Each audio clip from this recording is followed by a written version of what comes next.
Hai semua, selamat datang di channel YouTube aku, Literature. Ini video aku yang pertama banget, jadi aku mau kenalin diri dulu. Nama aku Ayah Husen dan aku seorang apoteker. Nah, di video pertama ini aku tuh pengen sharing ke kalian tentang pengalaman aku menjadi pasien GERD dan dengan anxiety atau GERD dengan kecemasan.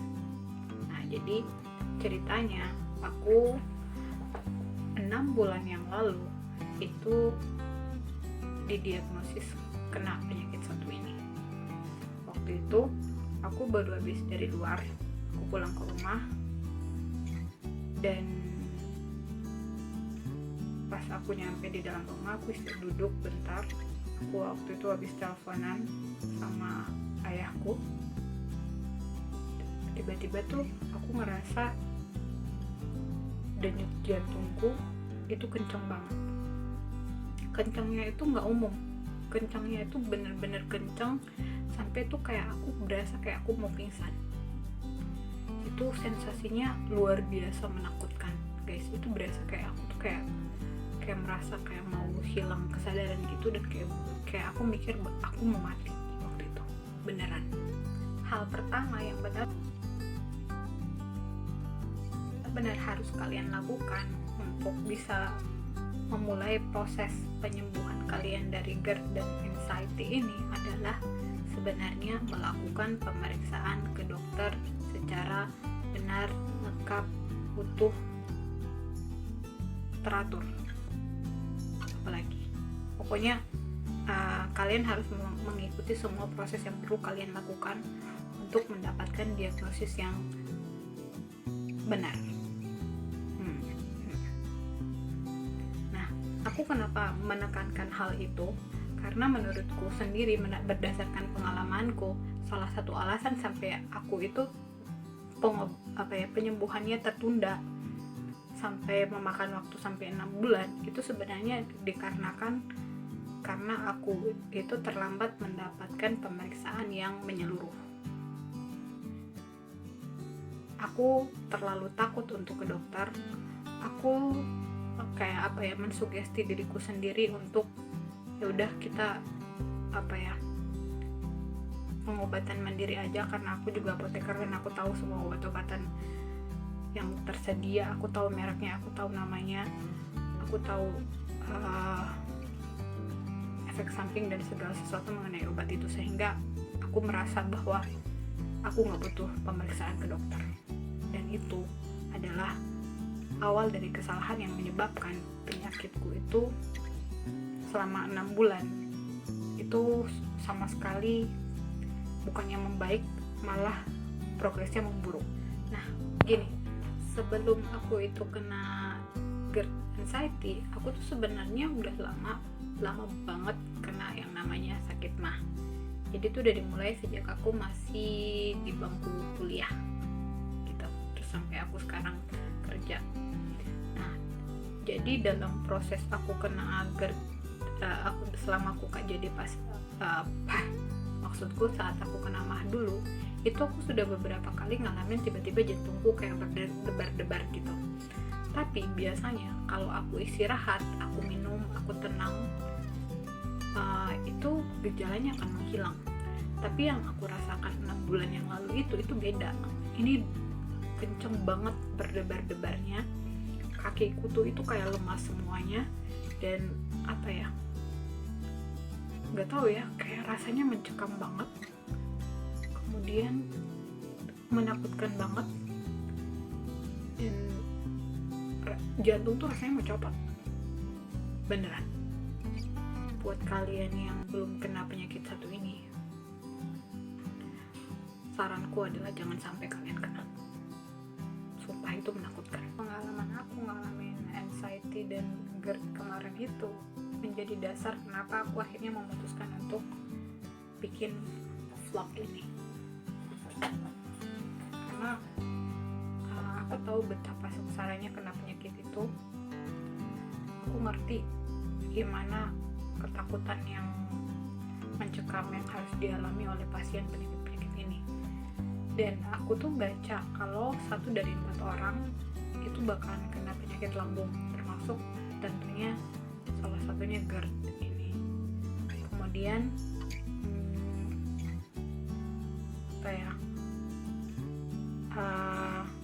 salah satu dokter spesialis yang tulis buku di tempat aku kerja itu juga bilang bahwa ngobatin penyakit ini tuh susah-susah gampang. Nah, obatnya itu sebenarnya udah tersedia, tapi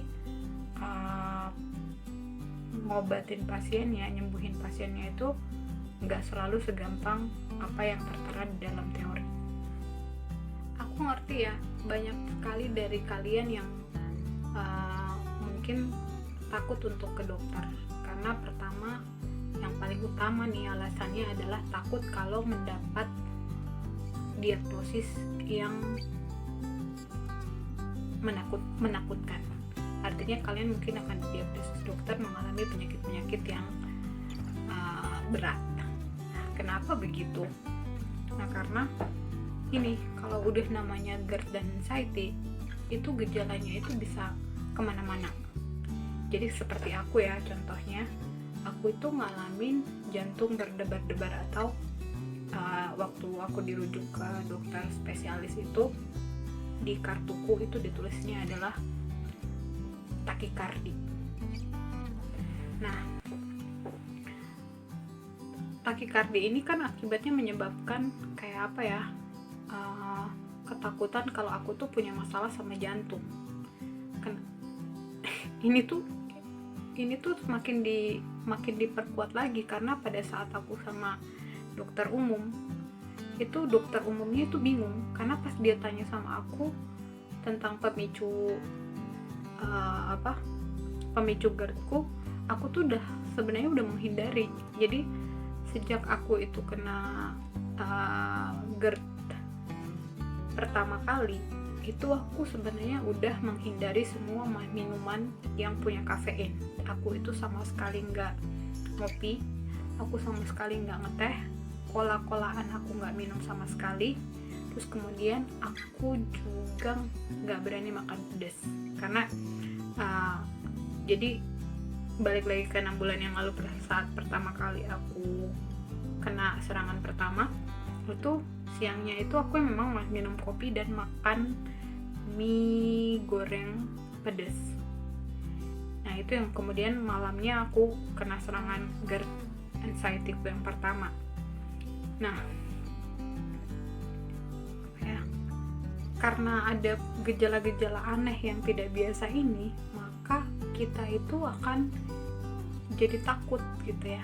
Jadi takut kalau jangan-jangan kita tuh emang punya penyakit lain yang itu lebih fatal, lebih bahaya, lebih serius dibandingkan dengan GERD itu sendiri.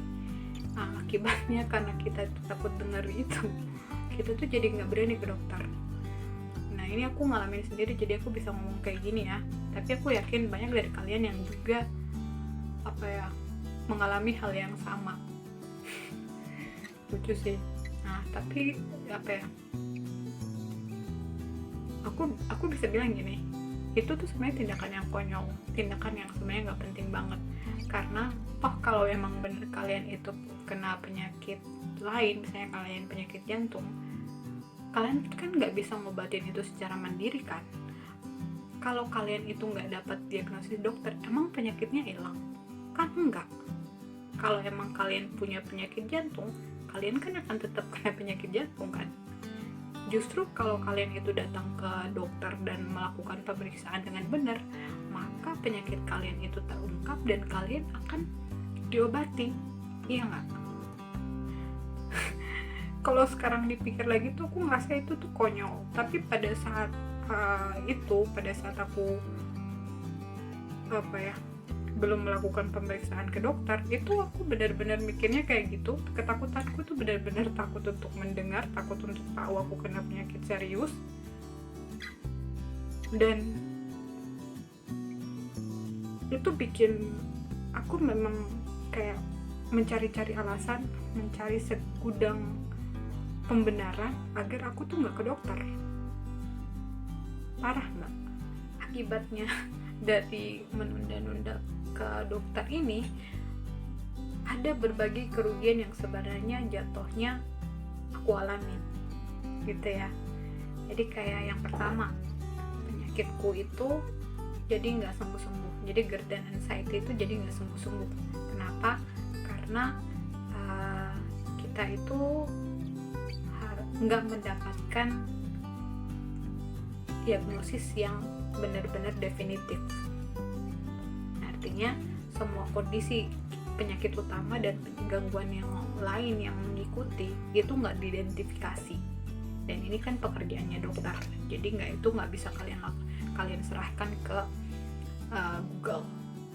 Itu benar-benar kalian memang harus ketemu sama seorang spesialis yang memang belajar tentang itu untuk membantu kalian untuk mengidentifikasi sebenarnya apa yang menyebabkan, apa yang memicu GERD dan anxiety yang kalian alami. Nah, setelah aku akhirnya memutuskan ke GERD dan anxiety, itu sebenarnya penyembuhanku itu menjadi jauh lebih singkat.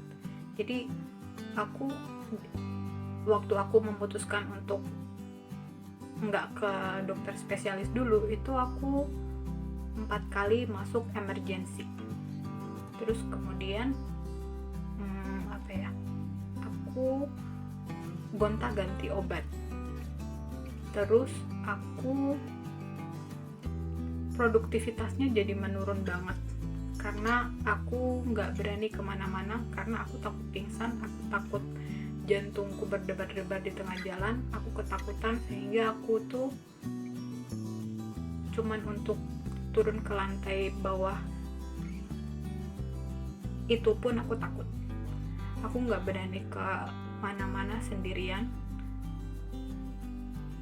Sumpah, aku udah kayak orang yang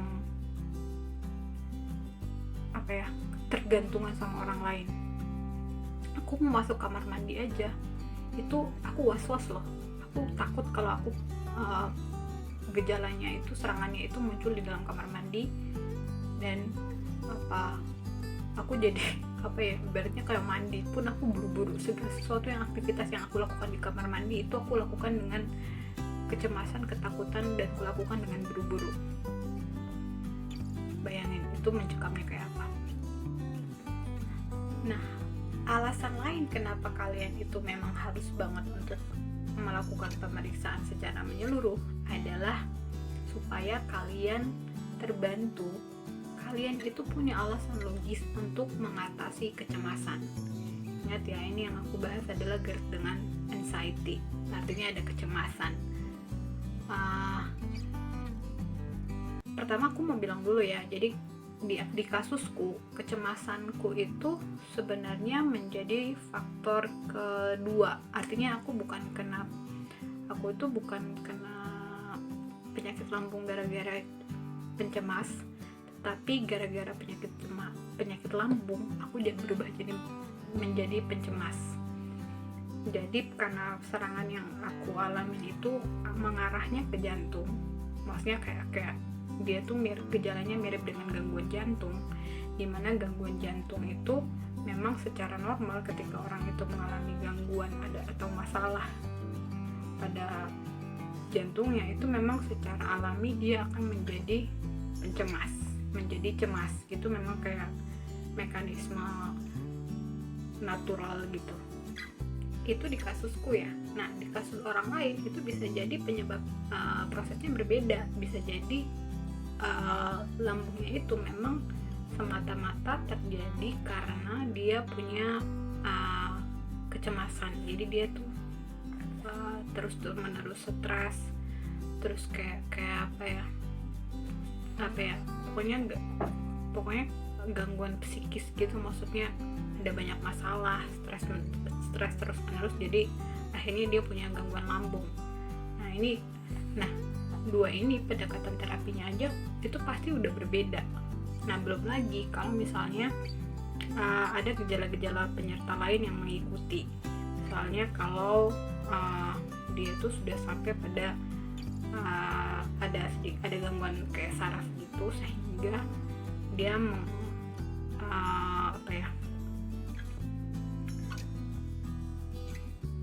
pencernaannya jadi kurang optimal. Nah, ini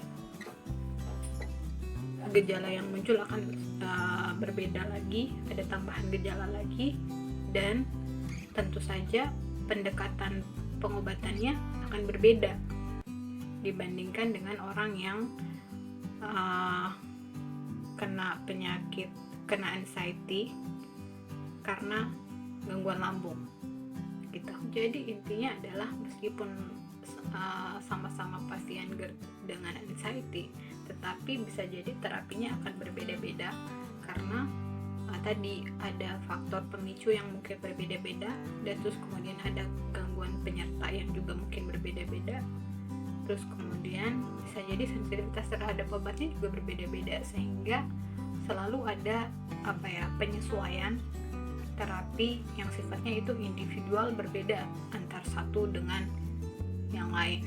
Jadi itu dia pentingnya kalian untuk melakukan pemeriksaan menyeluruh ke dokter. Nah, yang tadi aku bilang ya, kembali jadi kemana-mana. Nah, jadi yang aku bilang tadi bahwa salah satu keuntungan dari kalian melakukan pemeriksaan ke dokter adalah membantu kalian dalam mengatasi rasa cemas. Karena kalau misalnya kalian kena GERD itu kan gejalanya yang tadi aku bilang berbeda-beda. Kayak aku tuh ada gejala takikardi yang mengarah ke jantung. Nah, bisa jadi kalian itu mengalami hal yang lainnya. Nah, ini kalau misalnya kalian tidak itu melakukan pemeriksaan dengan benar, dengan tuntas di dokter, maka kalian itu akan dibayang-bayangi oleh ketakutan kalau kalian memang benar-benar mengalami penyakit itu.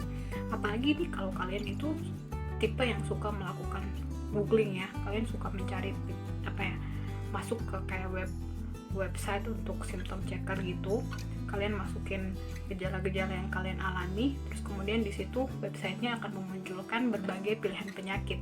Nah, berbagai pilihan penyakit ini adalah mulai dari yang dia itu kategorinya penyakit ringan saja sampai yang kategorinya penyakit berat. Nah, ini kalau kalian baca yang penyakit berat, itu kalian akan punya kayak beban mental. Nah, karena kalian itu minum obat standar dan tidak membaik, kemudian muncul ketakutan jangan-jangan kalian memang bukan kena GERD dan anxiety saja, tetapi kalian itu benar-benar kena penyakit serius yang ada di dalam kolom alternatif penyakit di mesin pencari yang kalian cari itu. Nah, akibatnya apa? Kecemasan kalian bertambah, ketakutan kalian bertambah, mah kalian makin parah, GERD kalian makin parah. Nggak sembuh-sembuh deh, jadinya lingkaran setan.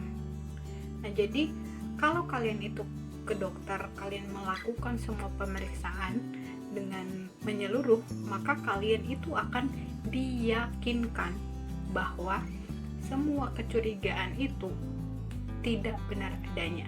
Kalian itu emang benar-benar hanya kena penyakit GERD saja.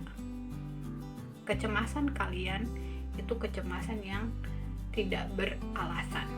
Ini kalian memang mutlak butuh bukti bahwa kalian itu memang tidak mengalami gangguan-gangguan lain. Kalau kalian tidak melakukan pemeriksaan, kalau kalian tidak melalui proses yang membuktikan bahwa kalian memang negatif dari penyakit-penyakit serius tadi, kalian itu akan selalu dibayang-bayangi ketakutan, dan akibatnya GERD ini nggak bakalan bisa sembuh. Percaya sama aku. Nah, aku kira alasan lain kenapa orang itu memikirkan untuk melakukan pengobatan mandiri dan tidak ke dokter, terutama dokter spesialis, adalah juga karena faktor takut dengan pengeluaran yang tinggi. Nih, yakin. Soalnya aku juga kayak gitu.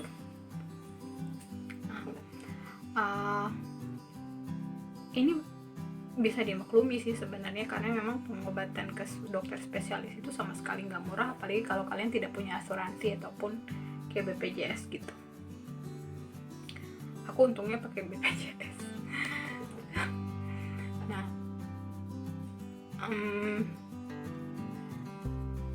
Kalau mau dipikir mahal atau murahnya, ini aku bisa bilang itu relatif. Kenapa? Karena ketika kalian itu kena GERD dan anxiety, kalian itu akan mengalami over budget. Maksudnya itu pengeluaran kalian itu akan bertambah karena kalian harus membeli obat, dan itu aku yakin obatnya nggak mahal, obatnya nggak murah maksudku. Dan setiap kali kalian lihat iklan di media sosial, maka aku yakin kalian akan tergiur sama seperti aku untuk membeli, untuk mencoba. Padahal obat-obat yang ditawarkan itu harganya sama sekali nggak murah.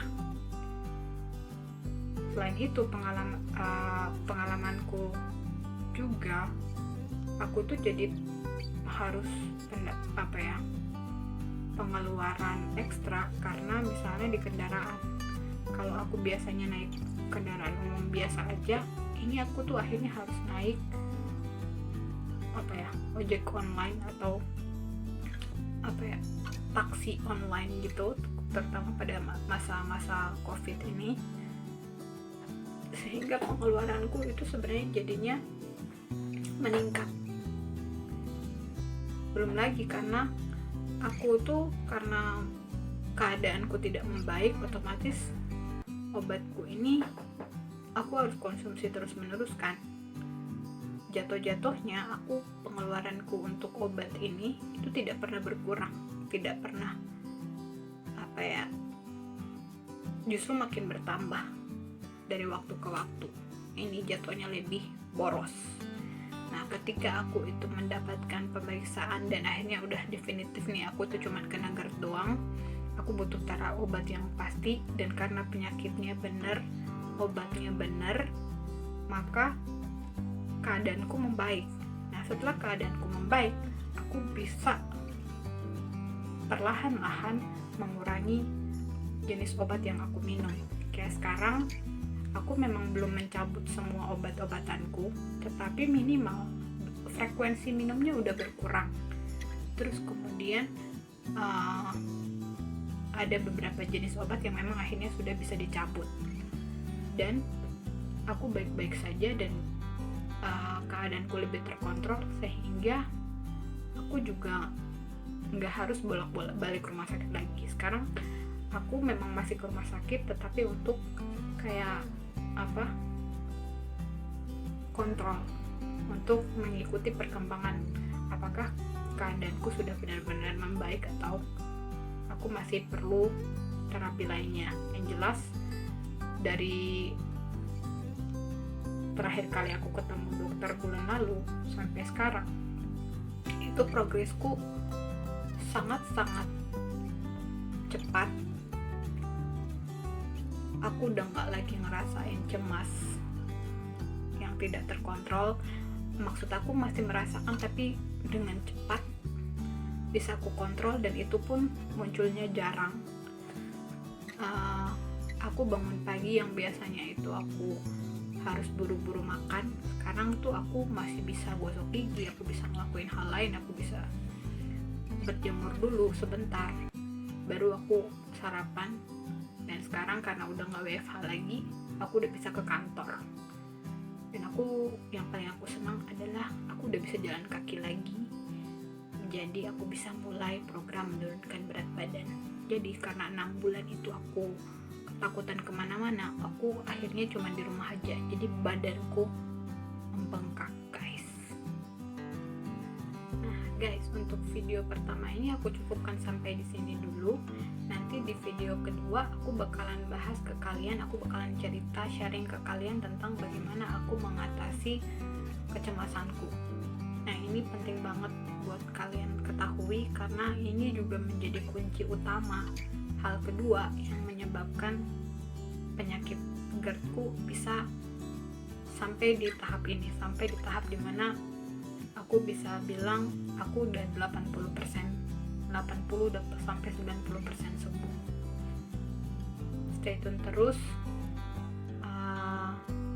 tekan tombol like jika kalian merasa videoku ini bermanfaat, dan sampai jumpa di video berikutnya. Bye bye.